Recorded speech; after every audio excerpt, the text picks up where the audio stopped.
उनको अगर आपने अपने यहाँ बुलाना है तो 2020 के बाद उनको आप बुलाने की स्थिति हो।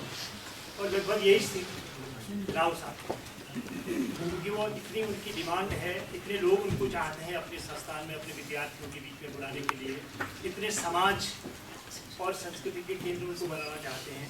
तो हमारे लिए इसलिए ये बहुत मूल्यवान शाम है। समय बहुत कम है और हम चाहते हैं कि हम सब राव साहब को सुने, और वो आज़ाद हैं कि वो जिस तरीके से भी चाहें और जिस आयाम पर भी चाहें बोल सकते हैं। आज सबसे पहले मेरा निवेदन प्रोफेसर रघुवीर चंद से है कि एक प्रतीक के रूप में फूल का गुच्छा उनको देने की कृपा करेंगे। हमारी इच्छा थी कि हम बुरास का फूल आपको दें, लेकिन उन्होंने उनको ध्वस्त कर दिया है। बुरास एक ऐसा फूल है जो नीलगिरी में भी पाया जाता है, और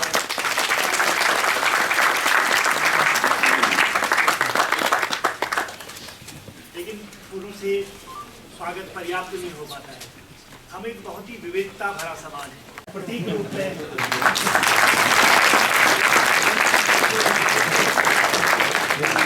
स्मृति में हमारी किसी न किसी माँ और बहन के हाथ का स्पर्श है, और हमारी किसी न किसी भाई की टेलरिंग का कमाल भी इसमें है।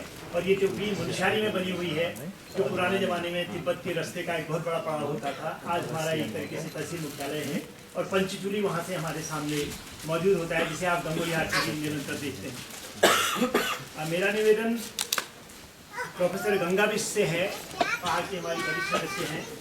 आप श्रीमती राव को शॉल पहनाने की कृपा करेंगे। प्रोफेसर गंगा बिश्त। मेरा निवेदन प्रोफेसर बटरोही जी से है, कहीं दूर तो नहीं बैठे हैं भाई? आइए जरा तेज गति से आइए।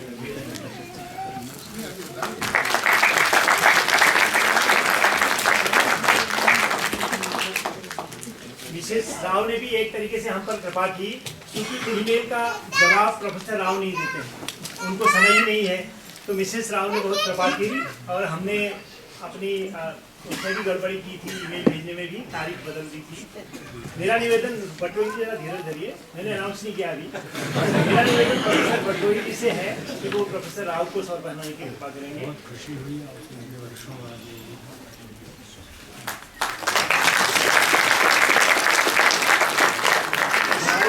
प्रवासियों के प्रतीक के रूप में चंदन डांगी यहाँ आए हुए हैं। वो आपको 2 कप प्रेजेंट कर रहे हैं। इसमें आप कन्नडी का साउथ इंडियन कॉफी भी पी सकते हैं और नॉर्थ इंडियन टी भी पी सकते हैं, लेकिन इन कपों का जो एक प्रतीक है वो हमारी ये अस्कोट आराकोट यात्रा से जुड़े हुए हैं। पिछले 40 साल से हम एक डिकेडल यात्रा करते हैं, जो 10 साल में एक बार होती है, और इसमें तकरीबन 1100 किलोमीटर हम लोगों पर निर्भर यात्रा करते हैं। नेपाल के बॉर्डर से लेके हिमाचल के बॉर्डर तक इसको अस्कोट आराकोट अभियान कहा जाता है। तो हमारे प्रवासी मित्रों ने ये कप बनाए हैं प्रवासियों के लिए, और इनसे कुछ आर्थिक आधार बनाएंगे, तो वो ये प्रतीक रूप में आपको सौंपते हैं। और 2 प्रकाशन हम आपको सौंपते हैं। सबसे पहले मैं वीरेंद्र से निवेदन करूंगा, श्री वीरेंद्र पाल। ये नयन सिंह रावत एक very personal relationship with science that I enjoyed doing this. It is only through science that India will become an advanced country. Our administrators, they should know that only education and then in that science are absolutely essential for India to become a very important and prominent country in the world. Mere industry, mere making IT, doing some business, that's okay, that's only temporary. In the long term, 50 years from now, 100 years from now, India will be a very powerful country. That can only happen if India is the very best country in education sphere and the sphere of science. You can look at why is America so in that position. It is not because of its army. It is not because of industry. It is because America is number 1 in science. Why is it China is becoming more powerful? China is trying to become number 2 in science. It is already number 2. China is number 2 in science after America. Where is India? India का स्थान बदलना कहना मुश्किल है। 10 से बन रहा है पता नहीं। हमारा position is not very clear. We are doing very little research. India's research amount of research from India is not very much. It is not so bad. I don't mind. but quality of research. India has to improve the quality of science in a big way. और quality बहुत बढ़ाना है. ये India scientific research quality उसमें बढ़ाने से is a very good chance that India will become the number 3 or number 4 country in the world in the next 10-15 years. That is where the problem is. हम लोग बहुत कुछ करने का. But in the meantime, हमारे government is not investing enough in science. Our government कम से कम 0.8% or 0.9% of the GDP is given for science. Every prime minister I know has said 2% of GDP, but nobody has given. And our industry has given nothing for science. Industry making profit, but no money for science. Industry has not given much money for education. In fact, as well, the other day, just last week, 4 days ago, I was with Ratan Tata in a meeting. I was just joking with him. How come the modern Tatas or modern Ambanis have not established an institution which is world class? Old Jamshed Tata 100 years ago established Indian Institute of Science. 100 years ago. After that, nobody has established any major institutions. So I think our industry has to give some more money. In fact, for the 55 years I'm doing research, I was just telling somebody, I've not even got 5 rupees from industry. All my money has come from our government, from foreign various other institutions, but not from our industry. So I think our industry has to take more interest in our society, do something for education of our children, do much more for science in India. And this is what my interest is. We are doing our program for children in Uttarakhand for the last several years. My wife and I are supporting also this program. अभी बंदोली हाट में एक नया lecture hall वो बना हुआ है. In fact, हर साल हम ये जो बच्चों के लिए प्रोग्राम करते हैं, वो हमारे साथ 4 प्रोफेसर आए हुए वो लेक्चर देने के लिए बच्चों के लिए.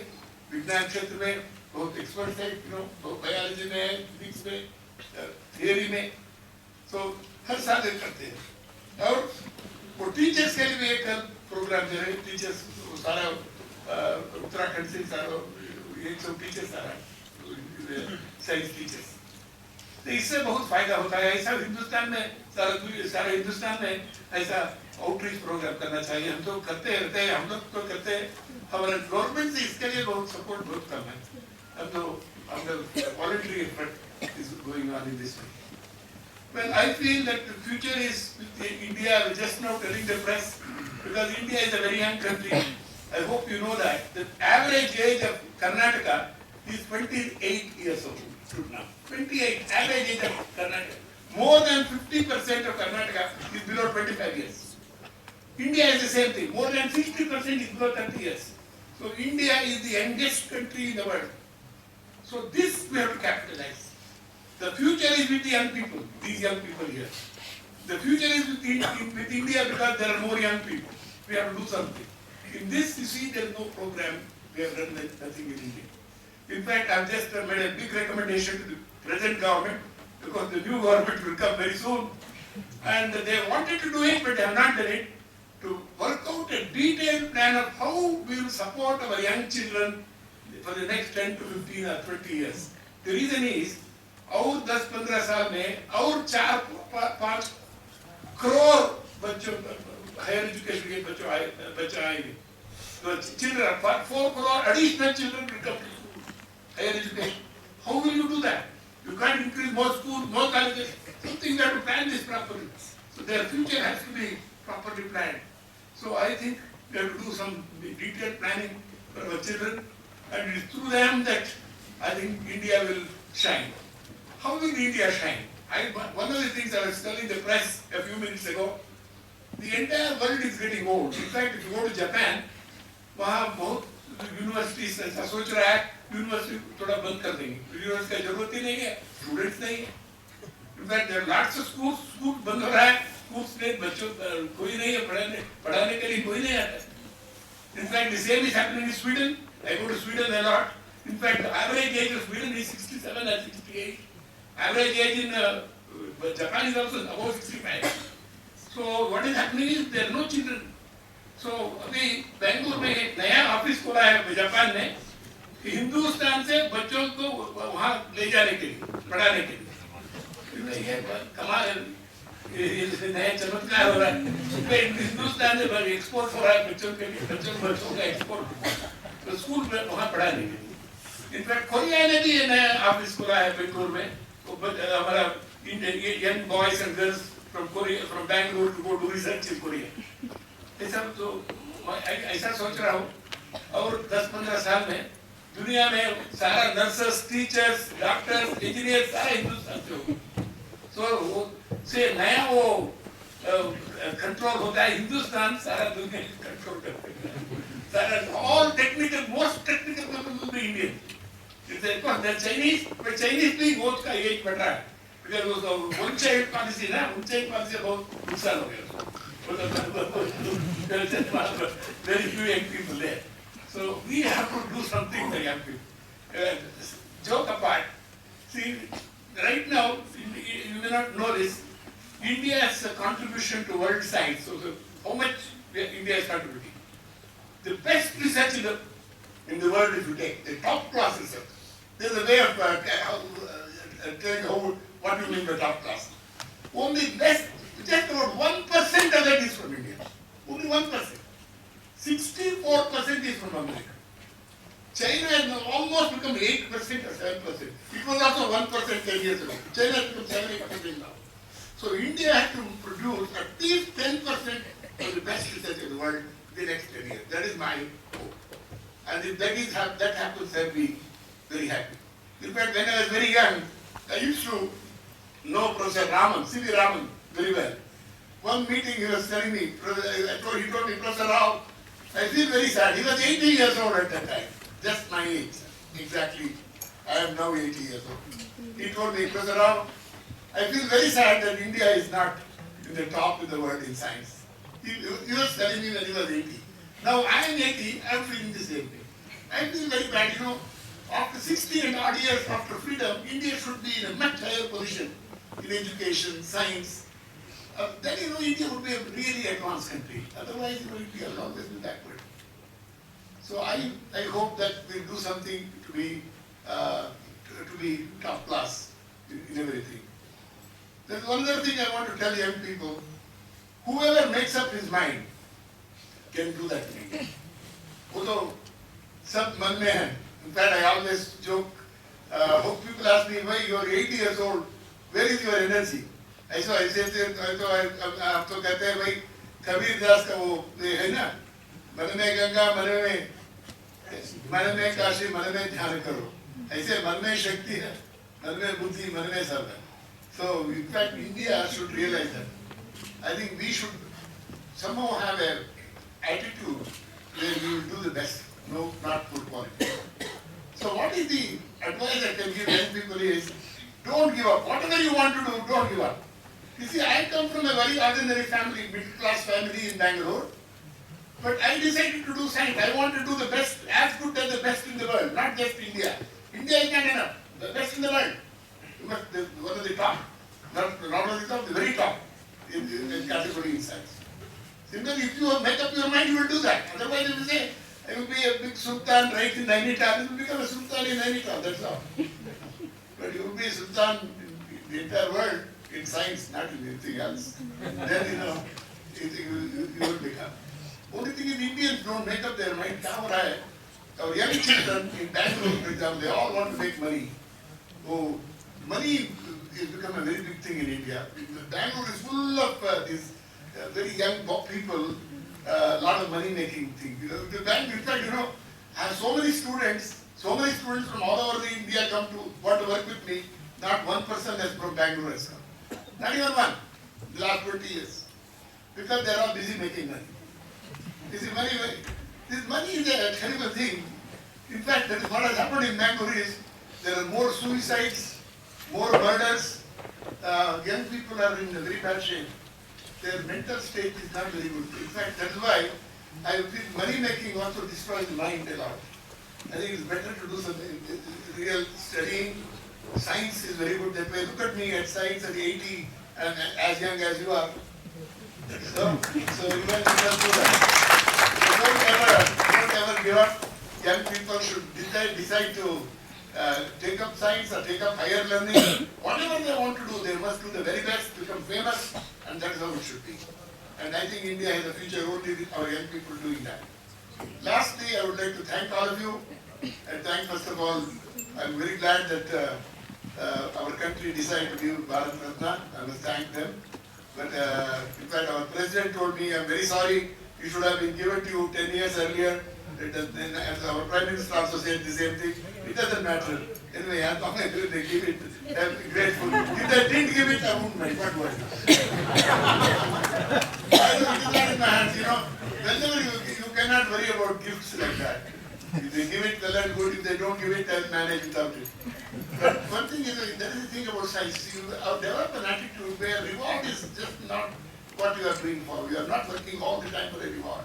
You are working because you enjoy what you are doing. You are creating something new. You are creating new knowledge. You are creating new ideas. You are creating a new world. That is the thing I want to be working. And not just awards. It will be nice to have an award here and there. And I hope all of you in Uttarakhand will have a great future, a great scientific future. Thank you so much.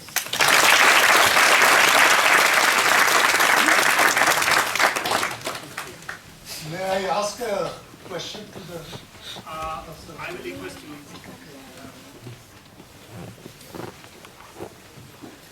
Professor Rao का बहुत संक्षिप्त ही सही वक्तव्य सुनने का मौका मिला।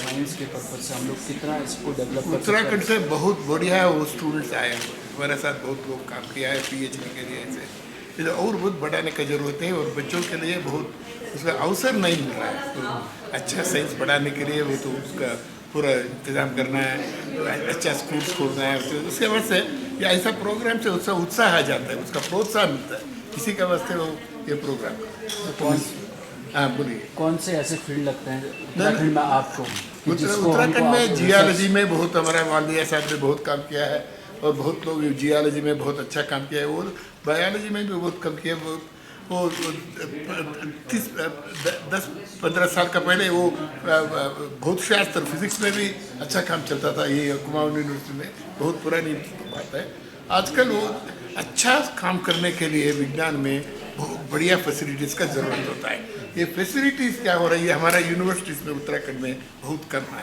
इसका वो ये फैसिलिटीज़ बढ़ाना है उसके लिए वो ग्रांट्स बढ़ाना है बहुत बढ़ाने से जरूर उसका काम में अच्छा काम कर सकता है अभी आजकल क्या हुआ है हमारा यूनिवर्सिटीज़ का सपोर्ट बहुत कम हो रहा है हमारा गवर्नमेंट से यूनिवर्सिटी बहुत कम पैसा मिल रहा है इसी मुश्किल है अच्छा काम करने में या बेंगलुरु आई है हमारा लेबोरेटरी देखिए वहाँ जाने से आपको मालूम नहीं होता है अमेरिका में है हिंदुस्तान में इतना बढ़िया है लेबोरेटरी है हमारे यहाँ से लेबोरेटरी कहीं नहीं है तो ये कहीं नहीं है हमारे बेंगलुरु में हमारे लेबोरेटरी जो है ऐसा लेबोरेटरी कहीं नहीं है तो ऐसा वो स्थापना करने के लिए बहुत मुश्किल है पैसा का जरूरत है बहुत उसका बहुत प्रयत्न करना पड़ता है केमिस्ट्री के लिए आप दुनिया में जाने जाते हैं आपने केमिस्ट्री में भी केमिस्ट्री फिजिक्स दोनों करते हैं हमने और भारत रत्न आपको मिल चुका है अब कोई फर्दर प्लानिंग है किसी ऐसे टॉपिक की जिसका नहीं आजकल हम क्या कर रहा हूँ उसका फोटोसिंथेसिस मालूम है वो प्लांट्स में लीव्स में होता है ना फोटोसिंथेसिस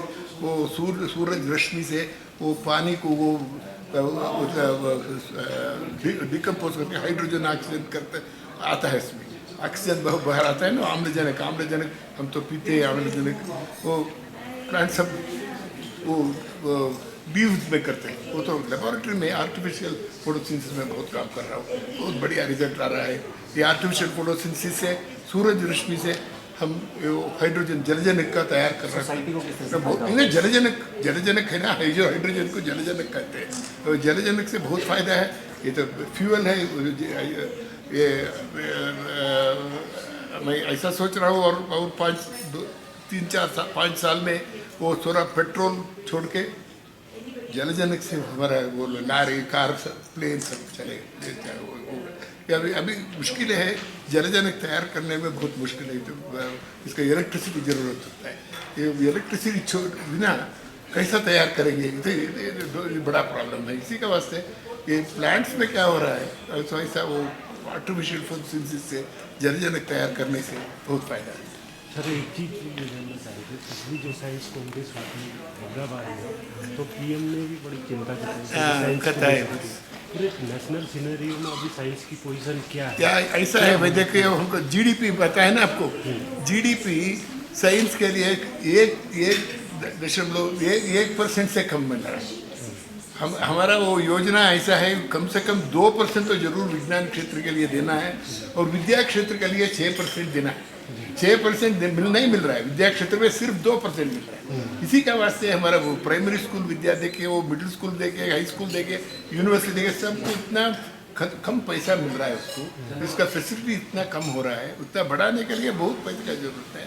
इसी के वास्ते मैं कह रहा हूँ ये अगले वो क्या वो सरकार आएगा पता नहीं, कोई भी हो तो आई थिंक उसका सबसे पहले अपना विद्या क्षेत्र के लिए वो प्रोत्साहन और देना है, उसका सपोर्ट और देना है।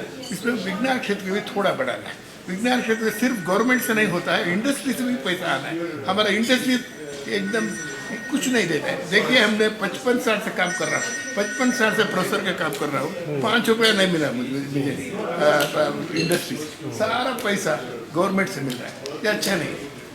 अमेरिका में क्या होता है, कम से कम 50% गवर्नमेंट से आता है, 50% इंडस्ट्री से आता है विज्ञान संशोधन के लिए। यहाँ सारा पैसा गवर्नमेंट से क्या कर सकते हैं। पीएम की एडवाइजरी कमेटी बहुत साल से चेयरमैन हूँ, बहुत कुछ काम किया है हमने, बहुत हो गया है। अरे भाई इतना ये साइंटिस्ट का वो सैलरीज बढ़ा दिया, साइंटिस्ट बहुत स्कॉलरशिप बढ़ा दिया और नया वो संस्था को खोल दिया, वो Indian institute of science education research 5 खोल दिया हमने और 6-8 IIT आ गया, वो बहुत कुछ किया है हमने। अभी नया डिपार्टमेंट गवर्नमेंट में हेल्थ रिसर्च के लिए नया डिपार्टमेंट बनाया और अर्थ साइंस के लिए नया डिपार्टमेंट बनाया, ये सब हमारा काउंसिल से हुआ है। तो काउंसिल तो बहुत कम किया, काउंसिल सलाहकार संस्था है, इसका पावर्स नहीं है। आप सलाह देने से कोई सुनने का रहना, कोई सुनना है ना, तो पैसा देने के लिए थोड़ा मुश्किल है। गवर्नमेंट सलाह तो लेता है, पैसा देने में थोड़ा देर लगता है। नई सरकार अब बनने जा रही है देख देश रही में, क्या लगता है कैसी होनी चाहिए? भाई कैसे होना चाहिए, देखिए उनके सबसे पहले हमारे जनता के लिए क्या सबसे मुख्य वो होता है ना, अंश ये होता है विद्या और हेल्थ, आरोग्य और विद्या का पूरा देखना है सबसे पहले सारा हिंदुस्तान में। दोनों से सब लोगों को फायदा है। बाद में बहुत कुछ विज्ञान, अब तो एक नारा और विज्ञान है, विद्या बोल रहा हूँ। एजुकेशन का बहुत सपोर्ट देना है सारा बच्चों के लिए। हमारा हिंदुस्तान का भविष्य विद्या में है। हमारे बच्चों के लिए अच्छा विद्या मिलने से वो पूरा दुनिया का वो कंट्रोल करेगा। वो ऐसा हो क्या हो रहा है, वो दुनिया का देने में सारा एज प्रोफाइल है ना, तो सब लोग वो तो बूढ़ा हो रहा है दुनिया में। हिंदुस्तान में बहुत कम उम्र है हमारा कम से कम 25-30 है हमारा एवरेज एज इन इंडिया। तो हमारा ऐसा हो सकता है और 10-15 साल में हम अच्छा विद्या मिलने से हम हमारा बॉयज़ एंड गर्ल्स सारा दुनिया कंट्रोल करेगा। सारा दुनिया में नर्सेस, टीचर्स, डॉक्टर्स, इंजीनियर सब हिंदुस्तान से जाएगा। ऐसा करना है। साइंस के फील्ड की बात करें तो दुनिया में काफ़ी नॉन इंडिया का साइंस माना जाता है, यहाँ साइंटिस्ट माने जाते हैं। बावजूद उसके इतने सालों में डॉक्टर CV रमन, उसके बाद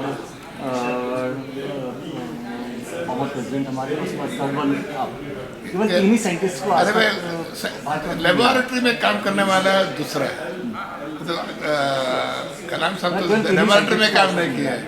अब लेबोरेटरी में काम करने वाला विज्ञानी CV रमन, उसके बाद मुझे मिला। जी, तो ऐसा लगता नहीं इतने सालों में तो 2 ही कलाम तो प्रोजेक्ट मैनेज करता था, वो तो वो दूसरा मामले वो क्या 3 है। नहीं तो केवल 3 ही साइंटिस्ट को इतने सालों में 3 ही साइंटिस्ट चुने गए भारत अपने को, केवल कहीं कम आपको ऐसा है। वो विज्ञानियों के लिए भारत रत्न देने के लिए वो क्या क्या चाहता है पता नहीं। हम देखिए have got so many awards, बहुत दुनिया में बहुत अवार्ड्स मिला है मुझे। और सारा एकेडमी है दुनिया में, कम से कम 20-25 एकेडमी है सबसे पावरफुल, बहुत अमेरिकन एकेडमी, फ्रेंच एकेडमी, जो सारा एकेडमी का मेंबर, मेंबर। तो ऑल दिस आफ्टर दिस अभी दिया है। अरे वो हमारा राष्ट्रपति ने भी कहा राव साहब आपको बहुत देर हो गया, 10 साल का पहले देने का था, वो तो देर हो गया। वो प्रधानमंत्री भी ऐसा करे, ठीक है दिया, क्या करेंगे। आपको सचिन के साथ मिला ये ना मुझे पता, सचिन मुझे पता नहीं। मैं तो 20 साल वो क्रिकेट खेल के उसको मिला, वो तो हमने 60 साल से काम कर रहा हूँ। अरे विज्ञान क्षेत्र में काम करना वो तो दोनों एक ही नहीं है भाई। आप भी क्रिकेट खेल सकते हैं, आप विज्ञान में काम नहीं कर सकते। सर एक चीज़ है सर, आपने हेल्थ की बात की, एजुकेशन की बात की, तो रक्षा के क्षेत्र में आपको क्या लगता है विज्ञान इस समय हमारे बहुत देश बहुत कुछ कर सकते हैं भाई विज्ञान। मुझे मतलब वो रक्षा क्षेत्र में हम तो काम नहीं करते हैं। रक्षा क्षेत्र में हमारा सारा इक्विपमेंट बाहर से भी आते हैं हमने, और वो भी वहाँ भी बहुत काम कर रहे हैं। और स्पेस में बहुत काम करेंगे। स्पेस में अभी वो मार्स और मंगलयान और कुछ करने का है। एटॉमिक एनर्जी में बहुत बढ़िया काम हो रहा है। एटॉमिक एनर्जी के सबसे नया वो रिएक्टर वो बनाया हमने, बन रहे वो मद्रास में। नहीं साधारण रिएक्टर बहुत है, वो फास्ट ब्रीडर रिएक्टर जो आ रहा है वो मद्रास में कल्पाकम में, वो सब सारा नया पूरा नया टेक्नोलॉजी है, हम बनाए हैं। इससे बहुत फ़ायदा है। इससे वो यूरेनियम छोड़ के दूसरा वो फ्यूल से वो रिएक्टर बन सकते हैं। इससे बहुत फ़ायदा होगा। कम से कम 500 मेगावाट का रिएक्टर है कल्पाकम। ये अगले साल में वो उसका रिएक्टर पूरा एक्टिवेट करेगा। लेकिन सर उसका विरोध भी तो करना है। नहीं वो तो ये तो दूसरा है। वो विरोध जो हो रहा है वो तो light water reactor, heavy water, इसमें वो यूरेनियम सब कुछ दूसरा, दिस कम्प्लीटली न्यू टेक्नोलॉजी। या वो तो विरोध तो है कि भाई देखो न्यूक्लियर एनर्जी का बिना कहाँ से इलेक्ट्रिसिटी कहाँ से दिलवाएंगे, ये कहाँ से मिलेगा बोलिए। That is indispensable. थोड़ा ऐसे देखिए, हमसे हमारे हिंदुस्तान का ज़रूरत है, हिंदुस्तान में ज़रूरत है कम से कम 4 लाख मेगावाट का ज़रूरत है हिंदुस्तान में। इसमें न्यूक्लियर से कम से 40,000 में मिलने भी मुश्किल है। तो और 20,000 विंड पावर में मिलेगा, 20,000 फोटोवोल्टाइक सूरज रश्मि से मिलेगा। सब मिक्स्ड इकॉनमी की जरूरत है सर। कहाँ थोड़ा एनर्जी कहाँ से मिलता है देख लेंगे, थोड़ा लेंगे। भाजपा के जो पीएम कैंडिडेट हैं वो कहते हैं कि सोलर एनर्जी पर उनका बहुत ज़्यादा फोकस है। सोलर एनर्जी ऐसी कि फोटोवोल्टाइक से 20,000 फोटोवोल्टाइक एनर्जी सारा हमारा गांव में और खेत में एग्रीकल्चर फील्ड्स में वो तो निष्कर्ष निश्चय किया हमने गवर्नमेंट ने। हम तो रेकमेंड किया है कम से कम 30,000 होना चाहिए और 5-10 साल में 30,000 करोड़ मेगावाट फोटोवोल्टाइक से होगा। इसमें क्या 10% भी नहीं है। हमारा ज़रूरत है, हमको चाहिए बहुत 3 लाख 4 लाख। इसी के वास्ते उसको करा वो सूरज रश्मि से, वो जलजनक तैयार करने से, तो हाइड्रोजन तैयार करने से हम तो उससे बहुत फ़ायदा है। वो पेट्रोल सब्स्टिट्यूट हो जाएगा। हम तो इसमें काम कर रहे हैं, बहुत बढ़िया रिजल्ट मिला है। हम तो हमारा लेबोरेटरी में आएंगे, सिर्फ हमारा रिएक्टर है, सिर्फ वो एक बल्ब से लाइट आएगा, वो तो हाइड्रोजन जलजनक आएगा। क्या इंडिया इस पर काम कर रहा है, कोई और कंट्री? वो बहुत अमेरिका 6 महीना 8 महीने का पहले अमेरिकन प्रेसिडेंट ने सबसे बड़ा वो ग्रांट दिया। अभी तक इतना बड़ा ग्रांट किसी को नहीं मिला था। $150 मिलियन दिया है ये काम करने के लिए। ये हम तो $10 में कर रहे हैं सब, ये तो $1 मिलियन तो बहुत बढ़िया काम कर रहे हैं। हमको कंपटीशन दे रहे हैं। अमेरिका में क्या हो रहा है, उनसे भी हमारा हिंदुस्तान से हम लोग कम्पीट करेंगे। इससे अच्छा हो, हम लोग जलजनक तैयार करेंगे वो फोटोसिंथेसिस से। ये सूरज रश्मि से फ़ायदा क्या क्या हो सकता है वो सब कुछ हम करें, उसका बारे में काम करना है। अच्छा नहीं।